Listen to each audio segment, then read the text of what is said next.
जितने यहाँ बैठे और जितने आस्था चैनल पर सुन रहे हो, जितने फेसबुक यूट्यूब पर कथा श्रवण करना, प्रयास करना, बैसाख के महीने में अष्टमी तिथि को मिट्टी के पात्र में जो रात्रि भर जल रखा हो, मिट्टी के पात्र में, अगर आपके पास में घड़ा हो, हंडा हो, नी हो, तो दिया हो, दीपक हो, कुल्लड़ हो, कोई भी तुम्हारे पास में जो मिट्टी का पात्र, उसमें जल भरना।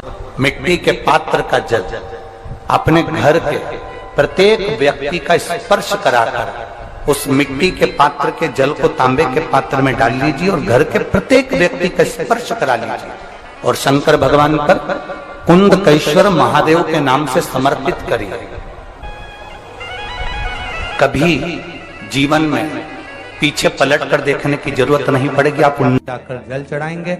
आप भी बना लो एक नियम कि बैसाख महीने की शिवरात्रि यह भी शंकर भगवान को अपने दिल की बात कहते हुए, अपने मन की बात कहते हुए, रोग मुक्ति के लिए, कार्य सिद्धि के लिए, धन वैभव संपदा के लिए, समृद्धि के लिए मुझे भी जल चढ़ा, मैं भी जल चढ़ा। एक लोटा पानी शिव जी को, उसमें बेलपत्र डालने के बाद हेड में उस जल को, या कोई मट्टी का सकोरा हो, बर्तन हो, घड़ा हो, कलश हो, उसमें भरा हुआ रखा हो, वो तांबे के पात्र में डाल लो, उसको ले जाकर चढ़ाओ। और एक और चीज का ध्यान रखना,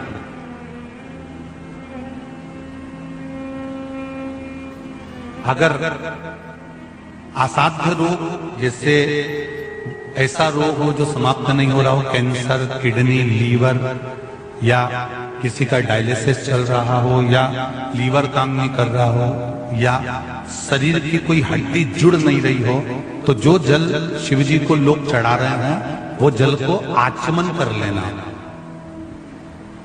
और आचमन शंकर भगवान की छोटी बेटी अशोक सुंदरी के नाम से करना, उसका आचमन केवल अशोक सुंदरी के नाम से। और शंकर भगवान की सबसे छोटी लड़की अशोक सुंदरी नंदनवन में पैदा हुई, जन्म लेती, नंदनवन में जन्म।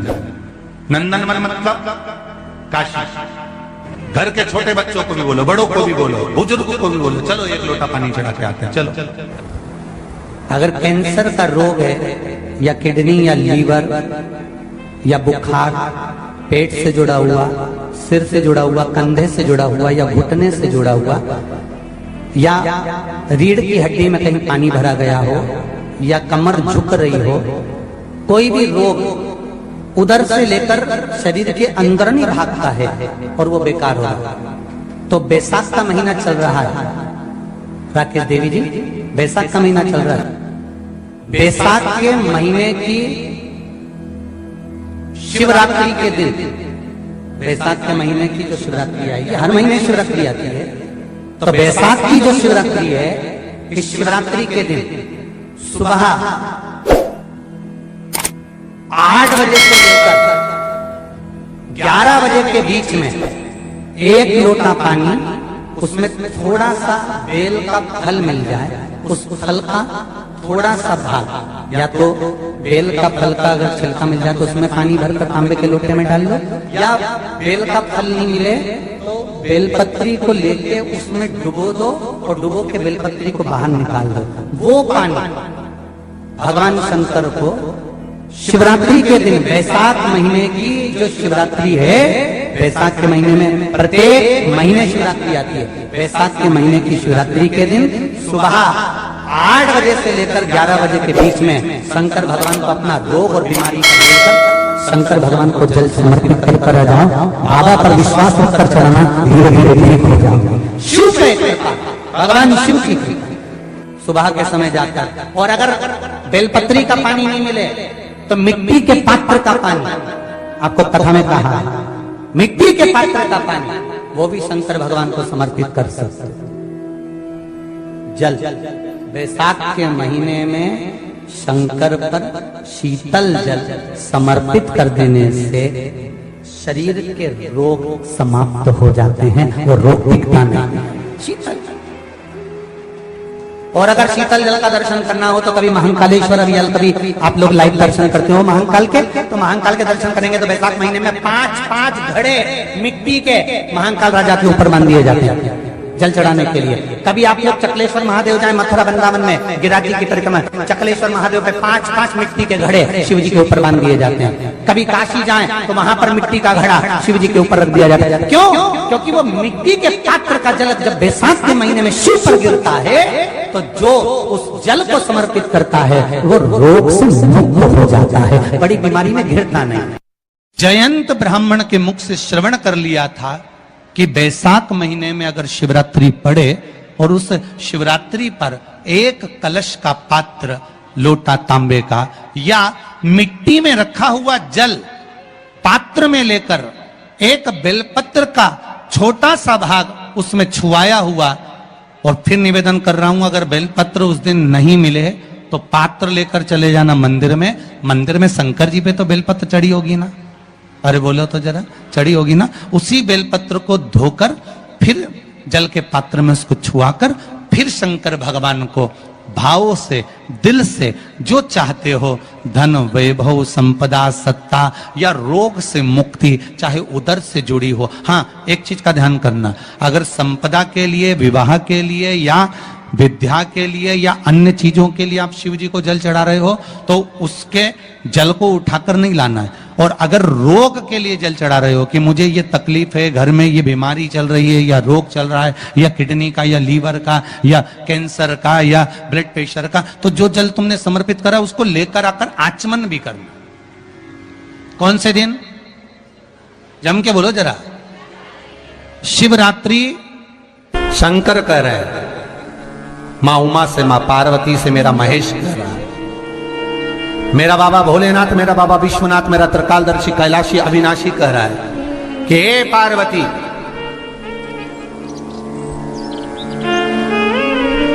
एक बीला, एक बेल जो मुझे समर्पित करता है और समर्पित करने के बाद उस बेल की महत्वता देखिए, जो बैसाख महीने में बाबा शंकर को जो चढ़ाया जाता है और 1000 अश्वमेध यज्ञ का पुण्य फल हम प्राप्त कर लेते, मात्र एक फल चढ़ाकर, मात्र एक फल चढ़ाकर।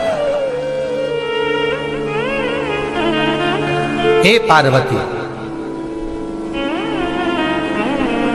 संसार का मनुष्य जब मुझे वो बेलपत्र समर्पित कर, वो बेल का फल समर्पित करता है, पार्वती वो फल जो मुझे चढ़ता है, फिर मैं भले नर्मदा के जल से निकला हुआ कंकर शंकर क्यों ना हूं, फिर चाहे मैं गंगा के जल से निकला हुआ कंकर शंकर क्यों ना हूं, चाहे फिर मैं यमुना के जल से निकला हुआ कंकर शंकर क्यों ना हूं, चाहे मैं सरयू के जल से निकला हुआ कंकर शंकर क्यों ना हूं, चाहे मंदाकिनी के जल से निकला हुआ कंकर शंकर क्यों ना हूं, ए पार्वती, फिर जो भी शिवलिंग पर वो बेल समर्पित होता है वो बेल उठाकर जीव अपने कार्य में ले सकता है। ये माँ उमा से कह रहा है। तो उस बेल की महत्वता जानेंगे। अब अपन उस बेल को जानने के लिए वापिस स्कंद पुराण में चले तो स्कंद पुराण में लिखा हुआ है कि जो बेल बैसाख के महीने में शंकर को चढ़ाया जाता है वो बेल का फल उठाकर रख लिया जाता है। बैसाख के महीने में उस चढ़े हुए, बाकी का आपको बेल का फल खाना हो तो बात दूसरी, पर चढ़ा हुआ जो बेल का फल है वो पूरा बैसाख नहीं खाना। बैसाख के बाद में अगला जो महीना आए उस महीने के अंदर उस फल के अंदर का गुर्दा निकालकर उसको सुखा लीजिए और सुखाकर जिस व्यक्ति को पथरी की बीमारी हो और जिस व्यक्ति को पेट में बहुत भोजन पचता ही नहीं है, पूरा शरीर पाचन क्रिया बेकार हो गई, उस व्यक्ति को केवल 7 दिन तक शंकर पर चढ़ा हुआ वो बेलपत्र प्रदान कर दीजिए। पथरी भी बाहर और पाचन क्रिया भी ठीक, जिंदगी भर तकलीफ नहीं। उस बैसाख में उस फल की इतनी महत्वता बाबा भोलेनाथ स्कंद पुराण, लिंग पुराण, नर्मदा पुराण, पद्म पुराण के अंतर्गत, शिव महापुराण के अंतर्गत वर्णन कर, उसकी महत्वता है। वो बेल का फल साधारण नहीं हो सकता। अब मंदार का जो पुष्प होता है, आंकड़े का जो फूल होता है, एक सफेद कलर का भी होता है और एक गुलाबी कलर का भी होता है। देखा है आप लोगों ने? बोलो, जम के बोलो, देखा है ना? गुलाबी कलर का जो पुष्प होता है वो आप मंदार का, आंकड़े का जो गुलाबी कलर का पुष्प होता है आप टीवी पे देख रहे होंगे, एक सफेद देख रहे होंगे, एक मंदार का गुलाबी फूल, नीला कलर का फूल देख रहे होंगे। जो नीला कलर का जो पुष्प होता है, गुलाबी कलर का जो आंकड़े का फूल होता है, प्रयास करना जब किसी विषम परिस्थिति में फंस गए, विषम परिस्थिति, जब आपको लग रहा है कि मुझे बहुत भय लग रहा है, कुछ बुरा होने वाला, आपको लग रहा है आज मेरी उल्टी आंख बहुत फड़क रही है, कुछ गड़बड़ होने वाला, आपको लग रहा है मेरी सीधी आंख फड़क रही, कुछ गड़बड़ होने वाला, तब केवल वो नीला जो गुलाबी पुष्प है मंदार का, उसको कहीं से लाकर शिवालय में अशोक सुंदरी वाली जगह पर स्पर्श कर कर शिवलिंग पर आप चढ़ा दीजिए। आपकी विषम परिस्थिति कैसी भी होगी वो रास्ता बनाकर बाहर निकल जाएगी, आपको फंसना नहीं, परेशान नहीं। मंदार आंकड़ा, सफेद आंकड़े का पुष्प भी भगवान शिव को समर्पित होकर, जैसे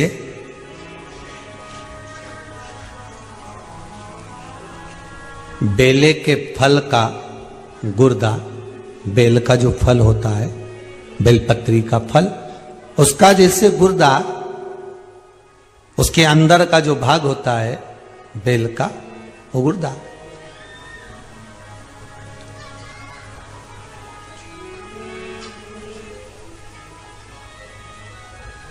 उसको अग्नि में जलाकर उसकी भस्म तैयार कर कर छान कर जब जब आपके यहां विद्वान ब्राह्मण शिव जी का अभिषेक कराते हैं, पूजन कराते हैं, तो उसमें लिखते हैं पूजन के साहित्य में बेलपत्री, धतूरा, दुर्वा, ये उसमें नीचे लिखेंगे भस्म। लिखते कि नहीं लिखते? लिखते हैं ना, भस्म अभिषेक में चाहिए रहती है।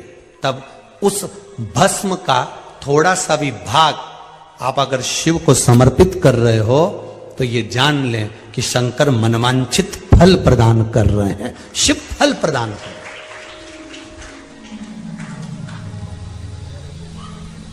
महाराज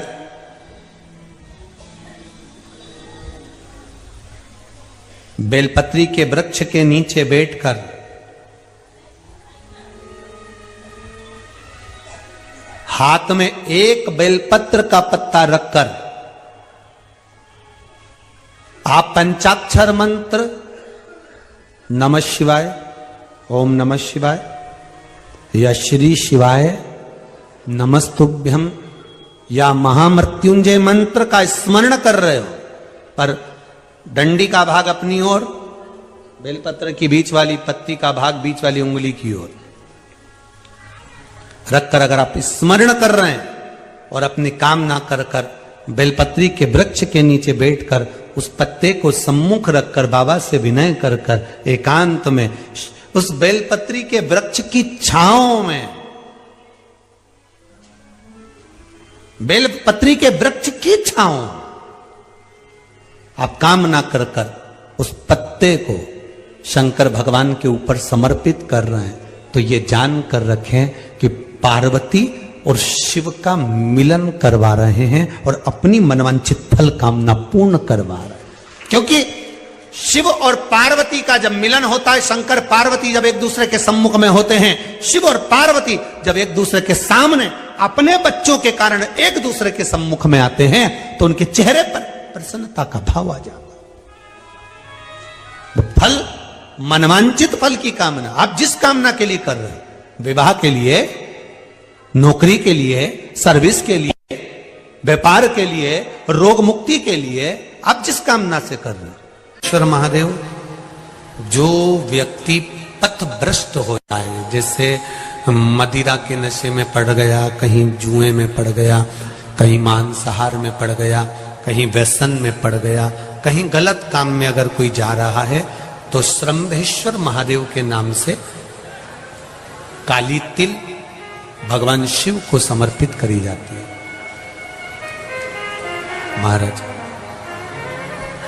काली तिल को वापस उठाकर ले आते हैं, उसी काली तिल को जो मदिरा का नशा करने वाला होता है या जो गलत व्यसन में डूबा हुआ होता है, उसको वो सुबह के समय अगर नहीं खाता तो भोजन के साथ उसको दिया जाए। श्रंभेश्वर महादेव, एक बेलपत्री का भी बहुत अच्छा प्रयोग है श्रंभेश्वर महादेव का, मदिरा पीने वालों के लिए, मांसाहार, व्यसन में, जुए में, वेश्यावृत्ति में, पर नारी में, गलत जगह पर जो डूबे रहते हैं उनके लिए। पहले की कथा में उसका वर्णन किया है। बेलपत्री पर। श्रम्भेश्वर महादेव, एक बार सब बोलेंगे, कौन से महादेव? श्रम्भेश्वर महादेव। फिर जम के बोल लो एक बार, श्रम्भेश्वर महादेव। जब हमारे घर में क्रोध बढ़ता है या कोई गलत कार्य में जाने लगता है तो श्रम्भेश्वर महादेव का हमें शरणागति लेना चाहिए, श्रम्भेश्वर महादेव का पूजन करना चालू कर देना चाहिए। कई लोग कहते महाराज जी श्रम्भेश्वर महादेव का मंदिर कहाँ मिलेगा, हम कहाँ पूजन करने जाए? कहीं नहीं जाना, तुम्हारे घर के पास में जो शंकर जी का मंदिर है वहीं जाओ, उसी देवालय में, उसी मंदिर में जाओ, श्रम्भेश्वर महादेव के नाम से जल चढ़ाना प्रारंभ करेंगे। वो जल जो गलत संगत में पड़ा हुआ है उसका आचमन कराना प्रारंभ करेंगे, अपने आप उसकी धीरे धीरे बुद्धि सुधरना प्रारंभ हो जाएगी। ऐसा श्रम्भेश्वर महादेव का है। साथ की शिवरात्रि आ रही है, छोड़ना मती, बेलपत्री का पत्ता जल में डालकर भले पत्ते को निकाल देना, और वो जल, जो रोग है, जो बीमारी है, संपदा नहीं आ रही हो, दुकान नहीं चल रही हो, व्यापार नहीं चल रहा हो, बच्चे चिड़चिड़े हो गए हो, क्रोध पड़ रहा हो, तो भी बाबा पर घर के प्रत्येक व्यक्ति एक लोटा जल जरूर चढ़ा के आना, शिव को नमन कर आना, ये मौका नहीं मिलता। कि बैसाख महीने की शिवरात्रि यह भी शंकर भगवान को अपने दिल की बात कहते हुए, अपने मन की बात कहते हुए, रोग मुक्ति के लिए, कार्य सिद्धि के लिए, धन वैभव संपदा के लिए, समृद्धि के लिए मुझे भी जल चढ़ा, मैं भी जल से एक लोटा पानी शिव जी को, उसमें बेलपत्र डालने के बाद हेड में उस जल को, या कोई मिट्टी का सकोरा हो, बर्तन हो, घड़ा हो, कलश हो, उसमें भरा हुआ रखा हो, वो तांबे के पात्र में डाल लो, उसको ले जाकर चढ़ा दो। और एक और चीज का ध्यान रखना,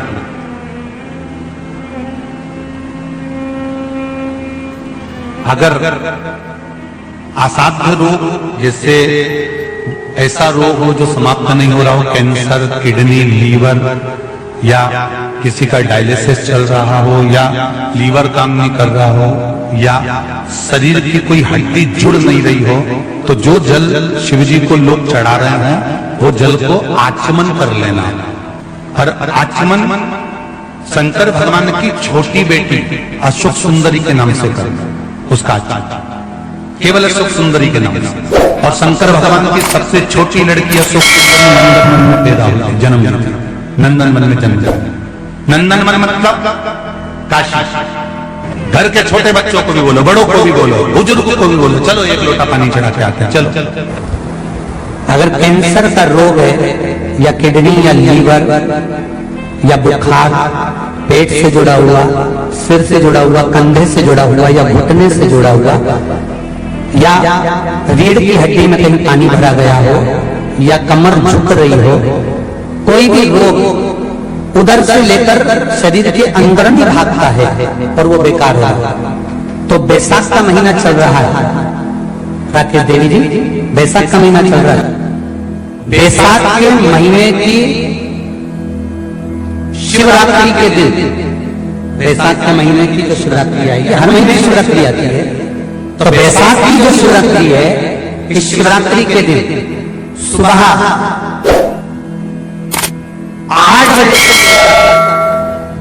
11 बजे के बीच में एक लोटा पानी, उसमें थोड़ा सा बेल का फल मिल जाए, उस फल का थोड़ा सा भाग, या तो बेल का फल का अगर छिलका मिल जाए तो उसमें पानी भरकर तांबे के लोटे में डाल लो, या बेल का फल नहीं मिले तो बेलपत्री को लेके उसमें डुबो दो और डुबो के बेलपत्री को बाहर निकाल दो।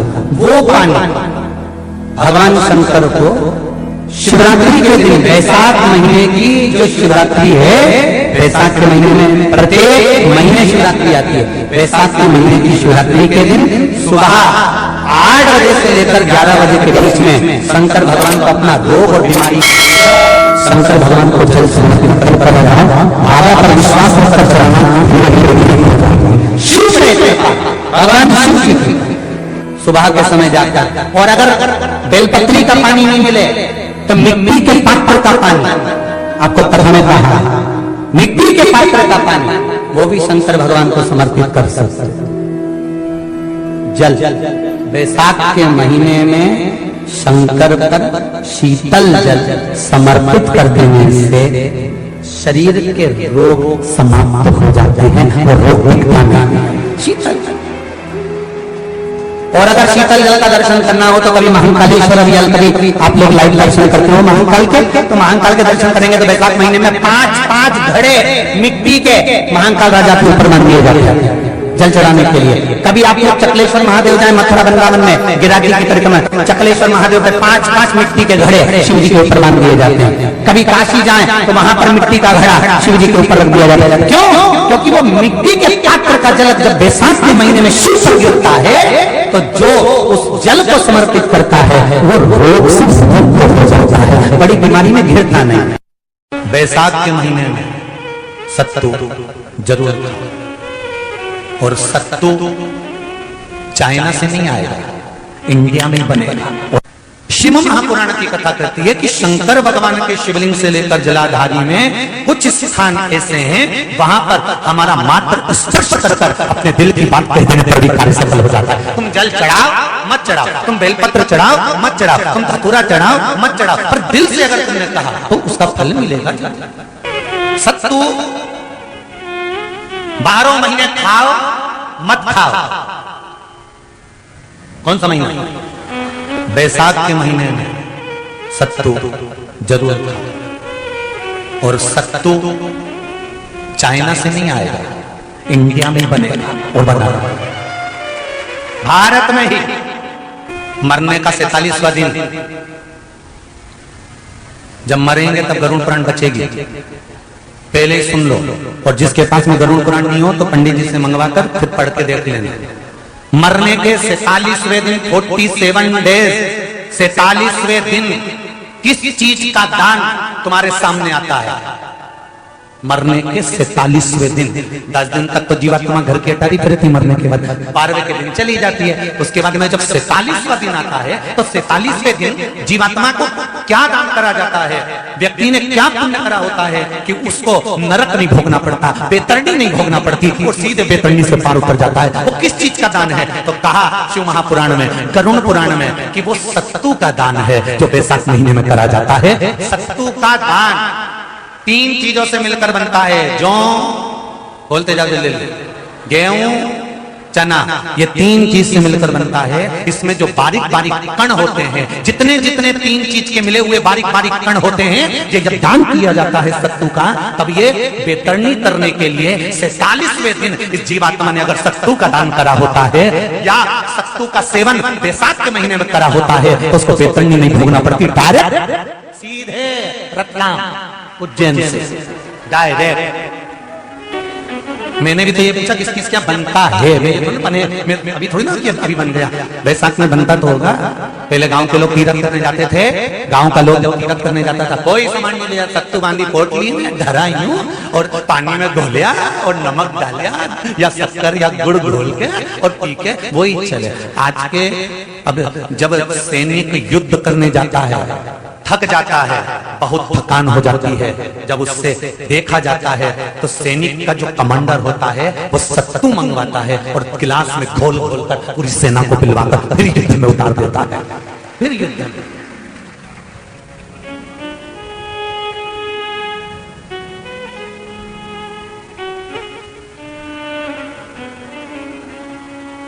साधारण नहीं है महाराज।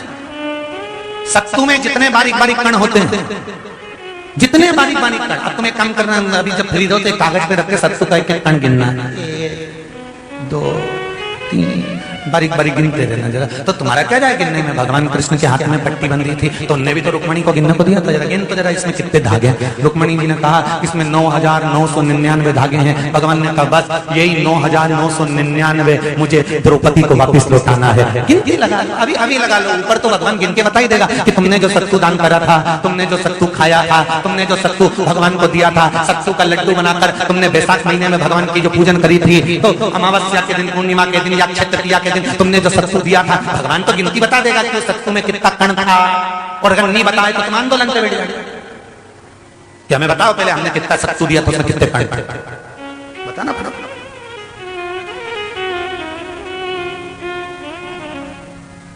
एक शिव की आराधना में चांगुना ने एक लोटा जल भरा, उसमें थोड़ा सा चंदन डालकर बेलपत्री के वृक्ष के नीचे ले जाकर डाल देती, थोड़ा सा जल बचाकर शिव जी को डाल देती। शंकर भगवान ने एक दिन चांगुना के सामने मन में विचार प्रकट करा और पार्वती जी से कहा, पार्वती एक बात समझ में नहीं आती, आधा जल ये बेलपत्री को देती है, आधा जल मुझे देती है। जब आधा जल मुझे देती है तो मुझे बड़ा गुस्सा आता है, क्योंकि बच्चे और बूढ़े ये दोनों एक समान हैं। बच्चों को थोड़ा सा भी उसकी सामग्री में से, उसकी चॉइस की चीज में से तोड़ के अगर दूसरे को दे दिया तो बच्चा यूं फेंकेगा गोद जाके और मुंह फुला के बैठ जाएगा, नी खाऊं नी खाऊं। मां समझाए थारे ही भाई है रे, होगा नीचे मेरे को ऐसा भाई जो मेरा ही हिस्सा खा जाएगा, मुझे तो पूरा ही। फिर मां अंदर जाएगी, फ्रिज में से वापस पूरा की पूरा आम निकाल के लाएगी और आम देगी, ये ले, ये पूरा है, अब चक्कू से कटा नहीं, देख छोरा भी इतना है वाला, पूरा घुमा घुमा के देखेगा।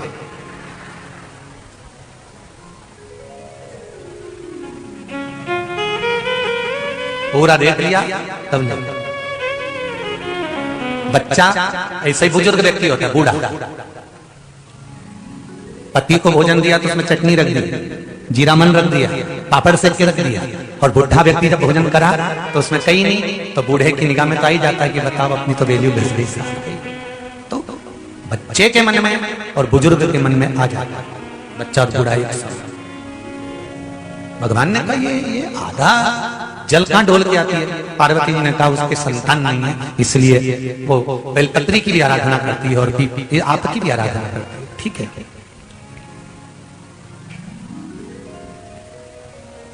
भगवान देवादिदेव महादेव ने देखा, चांगुना ने बहुत सेवा कर ली। आज भगवान सुंदर एक संत का रूप धरकर चांगुना के दरवाजे पर पहुंच गए, अलग जगह। चांगुना दौड़ कर आई, बाबा जी आइए, क्या लाऊं मैं आपके लिए? भिक्षाम देहि, भिक्षाम देहि।